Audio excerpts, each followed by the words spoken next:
fans, to this week's episode of the MIAA Network 360 Show. I'm your host, Bethany Bowman.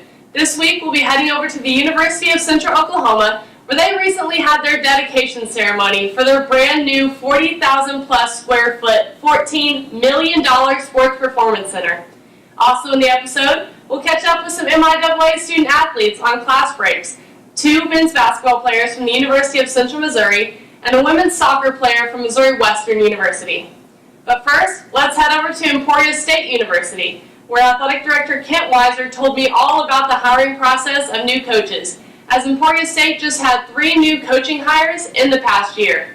Well, we are here with Director of Athletics at Emporia State, Kent Weiser. Thanks for being here today, Kent. You bet. Thanks for having me. And we are here to talk about the hiring of new coaches. Heading into this 2018 year of athletics here at Emporia State, we have a new women's basketball coach, a new head men's basketball coach, new baseball coach, and also a change on the tennis side of coaching.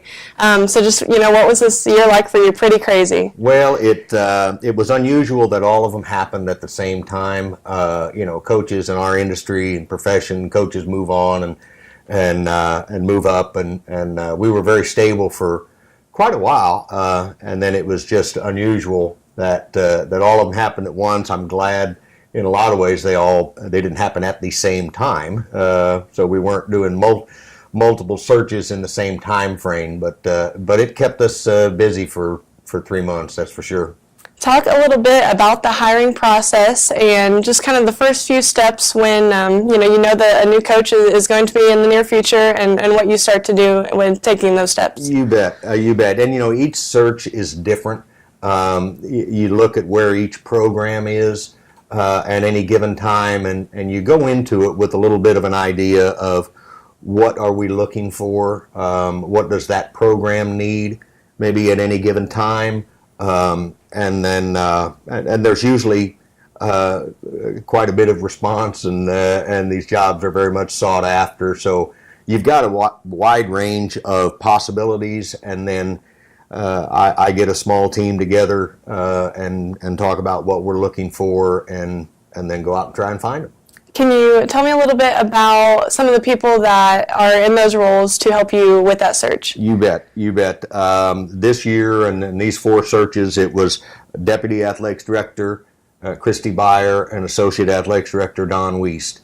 I thought they have both have great experience in college athletics. They both brought different views to it.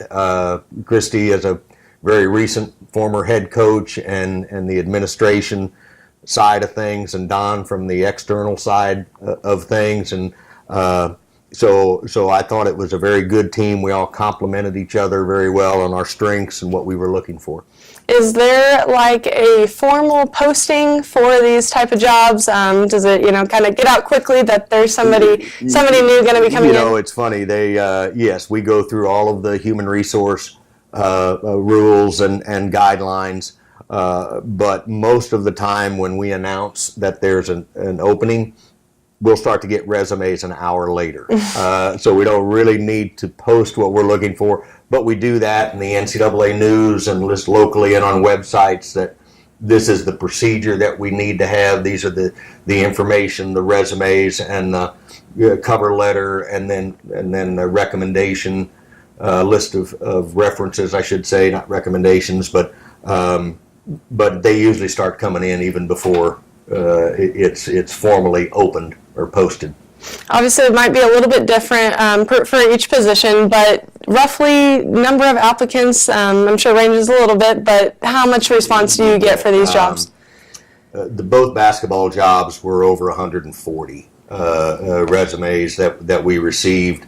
Baseball was in the upper 80s, I think, and tennis, we really didn't ever open that because we were talking to our assistant coach at the time, but still got in scores of letters and emails and questions about that they would be interested in the job. So they're very well looked for or sought after. What are some qualities in these new coaches that you have gotten for this coming year that you really liked and that they exemplify well? If you look at at a Toby Wynn and a Craig Doty, from how they do their business, they're probably on opposite ends of the string there, because Toby is a little bit more quiet guy, but yet still very good in public. I'm just kind of like beaming with pride, honestly, to be the coach here. I mean, just seeing all the people that come to support this thing is just absolutely incredible. I mean, it just gives me kind of an energy to want to get out there and start going to work. Craig is an excited, get after it, get out there, and kind of draws people to him. Right now that I just think leads a shot of life, that's a sleeping giant. I think it's nothing but an outstanding opportunity. So and those fit the programs that the program needs at the time. But basically, it comes down to both of them are low ego, high output guys, low maintenance, high output. I've over the years have had visits with coaches that you want them thinking on their own, you want them running their program. Don't come to me with every question that you have. If I have to answer those, then what do I need you for, kind of thing. So they have to be independent thinkers, but yet understand in a broad sense that they are part of this bigger program, this bigger department. So that's, if I'd have to get something like that, it's probably low ego, but yet confident, but not conceited type thing. So. And both of those coaches completely new to the university, but Seth Wheeler, baseball, and new tennis assistant Marco, right. Yep, and they were in the program for before. And how does that kind of help to keep someone familiar but still get a new change in there? You bet. It gives them a little bit of a head start. That they know the culture here a little bit, but it's also a very new beginning for them because they've never been in that position. They've never made the decision. Yeah, it was kind of crazy. Talking to Kent Weiser, he talked about how they would make the decision like a week later, and so he called me into his office, and I just thought we were going to discuss a couple more things, and he offered me the job, and obviously a little bit of a dream come true. And I don't deal with the assistant coaches a great deal. The assistant coaches work for the head coaches, so it's for me and to get to know them on a different level, and for them to get to know me. It's usually not in this case, in all these cases, it's never a quick, yeah, okay, we'll just go ahead and name that person. I want to sit down with them. I want to get the input of those people that are close to me and help run the athletics department. What would you think of this person in this decision-making position now? And so there's a lot of uncertainty, even though it seems like it's an easy thing to, sure, we'll just go ahead and do that, but you really have to see them in that leadership role. So it's easy, but they've also never been head coach before. And on some of the other ones, Craig Doty and Toby Wynn, they hadn't been those. I could talk to their athletic directors. I could talk to their presidents and their sports information people, and you get almost a more accurate feel of how they will conduct themselves than you would a first-time head coach if you're bringing from an assistant. So. And like you said, unusual to have to do this so much in 1 year. Are you relieved for this to be over for a little bit? I certainly hope it is. But opportunities present themselves whenever they present themselves on their own time, not ours. But I am really excited about you. We had some people leave that I was, really enjoyed working with, and really hated to see them go. But it does bring an excitement level when you have new people coming in, and I think it helps all of us sharpen our games that now we need to help this new coach reach their goals personally and for the program. And so I'd be fine if we'd be stable for a little bit. So. All right, thank you so much for your insight today on the hiring of new coaches, and we will be looking forward to seeing how that all turns out for them. Thank you, Kent. Terrific. Thank you, Bethany. I appreciate it.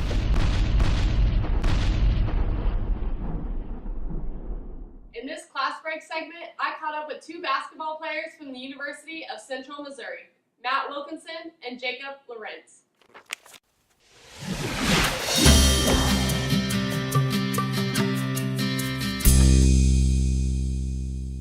Bethany Bowman here with the MIAA Network, caught up on the University of Central Missouri's campus with two basketball players for the Mules, Jakob Lowrance and Matt Wilkinson. Both play for the Mules. Matt, you're from Overland Park, Kansas, and Bethalto, Illinois. Yeah, that's it. Okay, I had to get a little pronunciation before we start, but we're going to go ahead and take a walk here as you guys are getting ready to go to class. Matt's got his backpack here. I guess Jakob doesn't take a backpack to class, so not even a pencil. Academic All-American, but you know, I don't need notes. I had to throw that in there. Can you guys tell me both what your major is and how many hours you're taking? I'll let you go ahead and start, Jakob. I'm a sport management major with minors in business administration and marketing, and then I'm taking 12 hours this semester, 2 next semester to finish my degree, and I'm done. So. All right, Matt, your turn. I'm a management major, and I'm in 15 hours, and I got 2 years left. Hopefully not 5. I mean 3, so hopefully 4 years to graduate. Okay, let's talk a little bit about basketball. How excited are you guys to go into the season, already working out and getting ready to get started? We're super excited this year. We got a ton of new guys, ton of returners. I think everybody's kind of locked in right now, and everybody seems to be like on the same page, so it's going to be a good season, I think. Okay, Matt, let's go. Yeah, absolutely. We got Cobby back, and Cobby's a 3-year guy. Been here since his freshman year. He's going to be a stud. He was a stud last year. And then we added a couple of D1 transfers who kind of looking forward to having a super good year. Okay, so looking at you guys, you can obviously tell, Jakob, you're more of a post player. Matt, play a little bit more on the perimeter. But you can go out and shoot it a little bit. So I've seen it myself. Who's the better three-point shooter? I'll let Matt go ahead and answer first. That's not even a question. All right, what do you have to counter with that? I'm guessing since it wasn't even a question, Matt was talking about me, but I don't know. Matt can shoot it. Matt can shoot it in a lot of different ways that I can't, though. I will say that. He's got a quicker release, probably better form, but you know, percentage-wise, I don't shoot as many, but. Okay, so being from Overland Park, obviously big Royals fan, sporting your Royals shirt today, but you're about, you said, how far from St. Louis? About 30 minutes from St. Louis. Okay, so obviously big Cardinals fan, right? Yeah, of course. So how do you guys, how's that work with you guys, duking it out with your teams? Well, we live together, so Matt had to put up a bunch of World Series posters in our living room. So, you know, I'm going to have to find a couple of mine since we've won 2 in my lifetime, you know, put those up, but we'll see. Okay, Matt. I told him last week, I said the last team to win a World Series and the last team to win a championship in Missouri was the Kansas City Royals, so we got to put Royals gear in the living room. What do you guys like to do in your free time? Me and Matt both are big gamers, so we both have our own monitors, like not just the TV, we got computer monitors. So we have Jack and Jill rooms, and we sit across the bathroom from each other, and we just game all day, all night. Is that all you do, Matt? Yeah, I just bought Spider-Man yesterday, PS4 Spider-Man. Everybody at me, Milky Wilkie, PS4. Are you guys Fortnite players?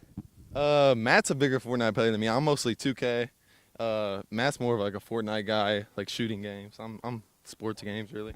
You play any Fortnite? Yeah, I play way too much Fortnite, but it's okay. I have a buddy, shout out Patrick C333, who is the best Fortnite player in the United States. So look him up on Twitch. All right, I think that's all I got for you guys. It's a little bit hard to do the back and forth mic, but they told me that they're a package deal. I could not do an interview with just one. They had to be a duo. So thanks for joining me, guys, and you better get back to class. All right, thanks for having us. Thank you. Go Mules.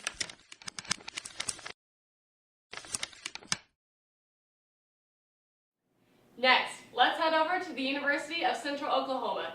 The Broncos just dedicated their brand new Sports Performance Center. It features 3 academic rooms, a 2-story strength and conditioning area, an enormous athletic training area with 2 hydrotherapy pools, and one even has an underwater treadmill. I can't even run on a treadmill above water. The facility also features 129 theater-style seats for film study and meetings. Let's take a look at that dedication. Hello, Broncos. Yeah, it's good. Sometimes I'm having a good time with our student athletes and always saying, how about them Broncos? And kind of get it going. But how about this facility? You haven't seen anything yet. But one thing before I start here, I want to revert back to my old shameless opportunist days. And I just want to say a couple of words with the rain that we've had today and the downpours and the mud and all this kind of stuff. It'd be nice to have a lot of people come out and help us build a new indoor practice facility right out here. So that's one of the things we want to work on and get done for our student athletes here. But hey, the future is bright here. We got a lot of great things going. Welcome to this new fantastic facility for UCO athletics, where students can get stronger, heal and recover, have nutrition, relax and study, and get help with classwork and get that degree, because that's the main reason that our student athletes come to school here, is to get that degree and go on and be like you guys, go out and do great things and donate money back so we can continue on the programs here that we have. This is one of the finest facilities in the country. I don't care if it's Division I or II or whatever, and there's a lot of Division II facilities around the country that are really great. This is second to none. And a lot of Division I facilities this will match up with. The things that keep going here is just going to be great for the UCO community and our student athletes. But one of the things I'd like to do at this time is introduce Chad Richardson. I'd like to introduce, he's a former UCO graduate, a student athlete, a man of vision, loyalty, and support for UCO. And his support and his vision and his loyalty that he just had will carry over for decades for our student athletes. So, excuse me, Chad, didn't mean to do that. But it's all good stuff, and there's good things happening. At this time, I'd like to introduce Chad Richardson.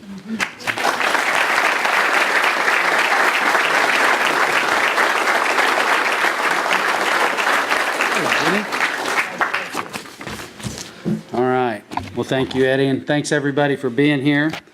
It was nearly 3 years ago that a request was brought to me to fund a campaign for athletics, and as I stand here today, I'd do it all over again. I believe championships are won with strong leadership and skill. However, in today's competitive environment, an organization must make investments in its students and student athletes if it wants to thrive in both athletics and academics. UCO has always had a great relationship with the Edmond community. When I drive around campus today, it looks much different than it did 30 years ago when I attended. A proof source for that is that I now drive around campus and not through it. And while the campus has continued to thrive with a focus on academics, which should always be the #1 priority for any university, I highlighted that, so normally I say those twice, which should always be the #1 priority for any university, our athletic facilities continue to age. Before today, most large high schools in the state could boast of similar or better facilities than UCO. Well, that has changed as of today, and while we aren't finished with what will be happening and what we'll be building to the campus athletic facilities, we're off to a pretty good start with the Performance Sports Center. Good evening, everyone. My goodness, what a special day, huh? I look around the room listening to the comments made by Chad and by Mark, by Eddie, thinking about us and about the past and about the present and about the future. Walking up the stairs tonight, I thought about the young women and men that were standing on the various levels greeting me. How could you not smile looking at these people? How could you not feel a sense of, my goodness, just what he might be able to do in his lifetime, who she might influence with the kind of life she lives and the kind of dreams that she has. This is about investment in real people in real time. This marvelous facility, which is the result of phenomenal philanthropy and a sharing of vision with a man like Chad Richardson and coaches and players and alums and community and friends. People drive by the institution and they wonder how, at a time when you've been so severely cut in state support, that you can do such a thing. I could start here and work my way around the room.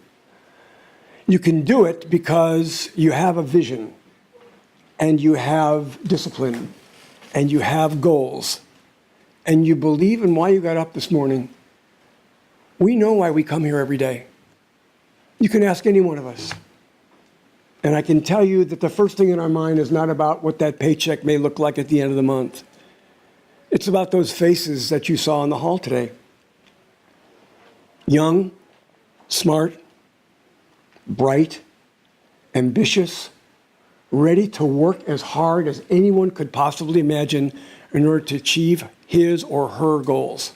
And in concert, when they come together, they create the outcomes that we all call championships and recognition and possibilities.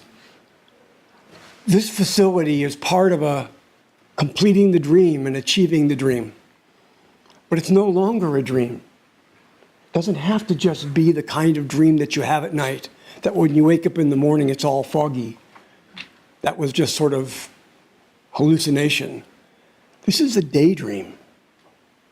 This is the dream that you dream during the day, and the kind of dream that takes you to the next step, from dreaming to doing to the reality. And this is that reality. Look at this place. It's going to be marvelous, but in 2 years from now, in 3 years from now, there will be a young man who will walk onto this campus with his parents, a young woman who will come on with her family, and they will think it was always here. It's always been like this. Well, yeah, that's UCO. That's what's there. I can tell you, when I look at it at night and in the morning, it's still a mirage to me. When I see its outline, I realize what the statement is, and that is, anything is possible, but not for night dreamers.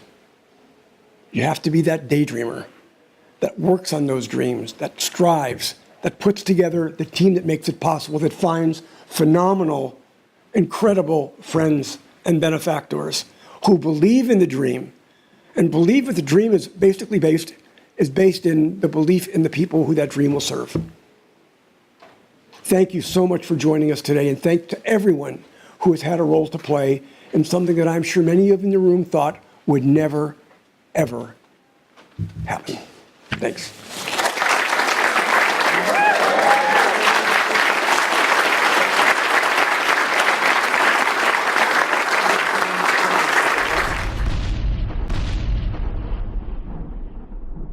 Finally, MIAA fans, I had the chance to talk to Bailey Ketcham, women's soccer player at Missouri Western University.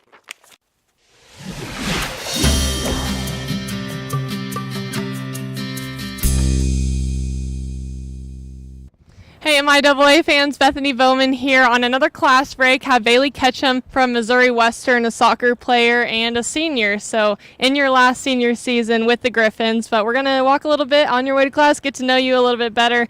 First of all, how is soccer going? How has the experience been, with your team for the last few years?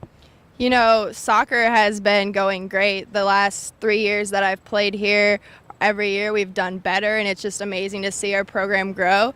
This year it's a little bit of a different start because we have a lot of younger people on our team. So as a senior, it's definitely been a lot more work for me and the other seniors to, build up the chemistry and everything we got going with the team, but we're off to a good start. You hometown Omaha, Nebraska, and how did you draw yourself to Missouri Western? How'd you end up in St. Joe, Missouri? So my head coach, Chad Edwards, he actually went to my high school, and so we had a little bit of connection there. He recruits a lot out of Omaha, and a couple girls that I played high school with were already committed to coming here, so this was kind of somewhere that I was looking, and it's 2 hours from home, so it was just kind of a perfect fit. And what is your major, and how many hours are you taking right now? Probably, not a ton as a senior, but, what's school like for you? I'm a journalism major focusing in sports broadcasting. I've taken a lot of classes in my earlier years, so now I'm only in 12 credits, so it's pretty nice. I'm able to focus a lot more on soccer and just do extra stuff outside of the classroom. Maybe I should hand you the microphone. You can ask me the questions, considering you're wanting to do sports broadcasting yourself. So what are some things you do in your free time when you're not playing soccer or in class? Well, a lot of things I do in my free time revolve around sports. I guess I could consider it a part of class, but I'm a student employee here on campus. I have my own Griffin Update sports show that I created this last year, so I work a lot with that. And I'm a big sports fan, so it's like always watching sports at sports games, just everything sports. Tell me a little bit about Ring the Bell and what that means to Griffin Athletics. So Ring the Bell, we started that last year, and it was just kind of something that football started right away. And then, soccer plays there as well. So it was just kind of a way for all of us. It's like Together We Fly is like a big slogan that we have. So it was kind of a way for all the teams to connect together and have one thing like, hey, when you win a game, everyone rings the bell. It doesn't matter what team it is, doesn't matter where you're playing, we all ring the bell. Hopefully you and football can get some wins this year and be ringing the bell a lot. Thanks so much for catching up with us.